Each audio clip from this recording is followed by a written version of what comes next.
আর কতদিন বাড়িতে বসে বসে খাওয়া? বিদেশ টিদেশ যাও। তুমি বলছো বিদেশ যাবো, কিন্তু এখন যে দেশের পরিস্থিতি দেখছি, এখন বাংলাদেশে ঝামেলা লেগেছে, তো দেখি টিকিট করতে যাবো ভাবছি। তো ঘরের ভিতরে চলো দেখি।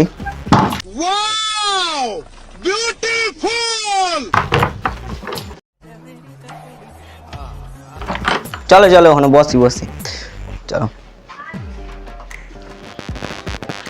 বিদেশ যাবো আমিও ভাবছিলাম, কিন্তু দেখছি যা দেশের পরিস্থিতি চলছে, এখন বিদেশ গেলে ঝামেলা ঝামেলা।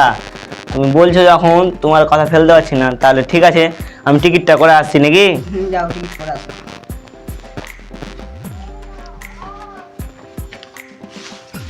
ওই শুনো শুনো, মোবাইল ভুলে গেছো। দাদা তুমি ঠিক আছে, যাও, ভালোই হলো মোবাইলটা দিয়ে গেল তো। अच्छा ठीक है। ও চেন্নাই वाला কত যাওয়া গো?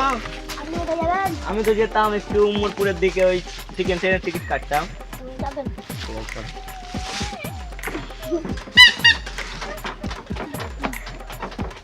চলে এসছি বোধহয়, চলে এসছি বোধহয়, চলে এসছি। এলেন।